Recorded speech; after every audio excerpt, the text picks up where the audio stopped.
स्वाहा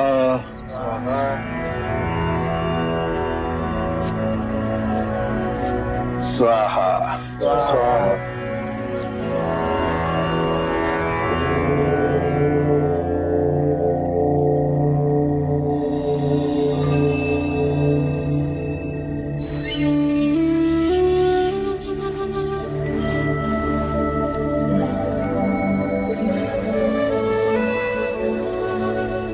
जितनी सुंदर आपकी आभा है, नाम भी उतना ही सुंदर होगा। मेरा नाम सिद्धार्थ गौतम है। ओह, वही जो कहते हैं कि ईश्वर नहीं है। मैं ये नहीं कहता कि ईश्वर नहीं, ये भी नहीं कहता कि ईश्वर है। इस विषय पर कल प्रातः बात करेंगे। अभी रात्रि हो गई है। आज आप हमारे आश्रम में ही विश्राम करें। आइए। यह आश्रम किसका है? यह आश्रम मेरा और मेरे शिष्यों का है। मैं उरुवेला कश्यप हूं।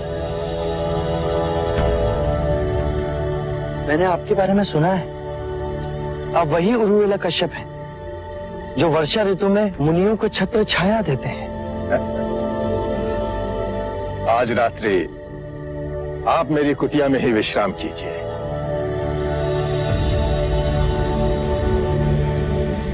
ये लीजिए। मैं पूर्ण ध्यान में बैठ उसके पश्चात ही विश्राम करता हूं। यदि आपकी आज्ञा हो तो मैं इस कुटिया में रात्रि बिता लूं। गुरुजी, वहाँ एक विषैला सर्प घुसा हुआ है, बाहर नहीं निकल रहा। यदि उसने आपको डस लिया तो? आप निश्चिंत रहें, मैं वहीं विश्राम करूंगा।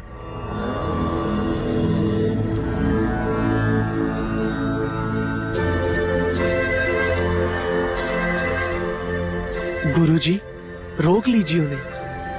अब वे नहीं रुकेंगे। उन्होंने दृढ़ निश्चय जो कर लिया है।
मित्र, आप कृपा कर वन की ओर जाएं।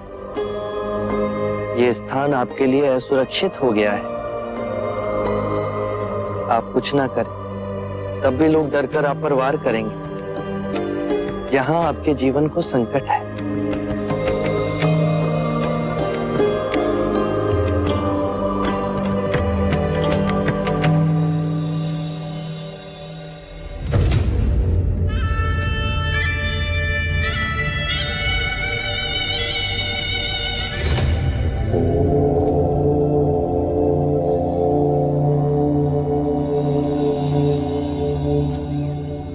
अरे, आप यहाँ हैं?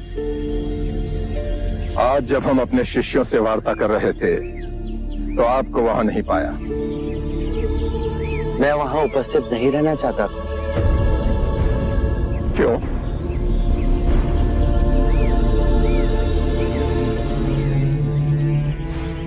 आप अपने शिष्यों को संबोधित कर रहे थे।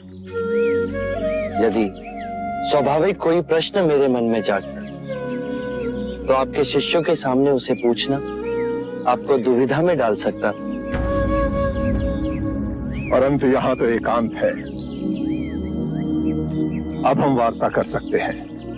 कृपा करें, आप दुख के संबंध में कुछ कह रहे थे।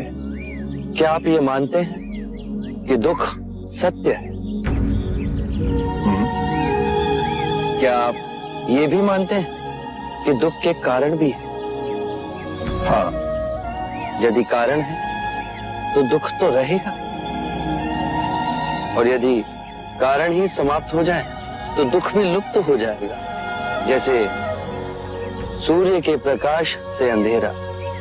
आप सुनी सुनाई बातें नहीं कहते, अपने गहन अनुभव के आधार पर कहते हैं। आप धर्म और सिद्धांत की नहीं, देखी हुई बातें कहते हैं। आपने कहा कि मुक्ति का मार्ग है अपने विवेक को जगाना और गूढ़ ध्यान में लिप्त हो जाना, जिससे मनुष्य स्वयं को और इस संसार को भली भांति समझ सकता है। परंतु एक प्रश्न है, ये जो सारी विधियां हैं, रीतियां हैं, पूजा पाठ हैं, क्या ये सब व्यर्थ है?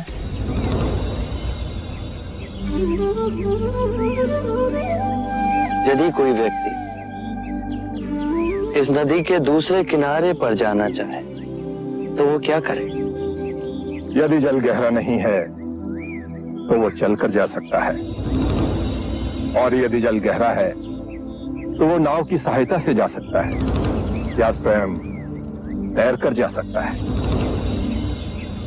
यदि वो चलना ना चाहे और ना ही तैरने को तैयार हो और ना ही नाव ले जाने को तैयार हो, और वो कहे कि मैं प्रार्थना करता हूं इस नदी का दूसरा किनारा स्वयं चलकर मेरे पास आ जाए, तब तो ऐसे व्यक्ति को मूर्ख कहेंगे, महामूर्ख। इसी प्रकार यदि व्यक्ति अज्ञान और भ्रांति को अपने विवेक से मिटाएगा नहीं तो परम आनंद और मुक्ति के दूसरे छोर पे कैसे पहुंच पाएगा? चाहे वो पूजा करे या अनुष्ठान या व्रत करे या किसी नीति पर चले, वो इस किनारे ही रहेगा। हमने सारे शास्त्रों को पढ़ा, उन पर व्याख्या की, परंतु जीवन के इतने जटिल सत्य को इतनी सरलता से किसी ने नहीं समझाया, किसी ने नहीं समझाया। आप इस भटकती मानवता को परम ज्ञान का मार्ग दिखाएंगे। आप करुणा के सागर हो। हे बुद्ध, आप हमें अपना अनुयायी स्वीकार करें। बुद्धं शरणं गच्छामि, धम्मं शरणं गच्छामि।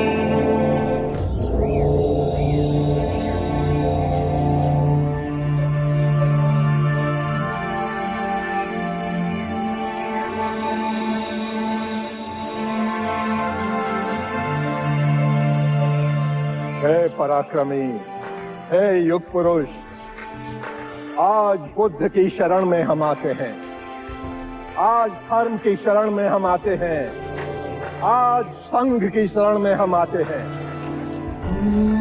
समय की गहरी नदी में इन दीन दुखियों और भटकती आत्माओं के आप ही नाविक हो।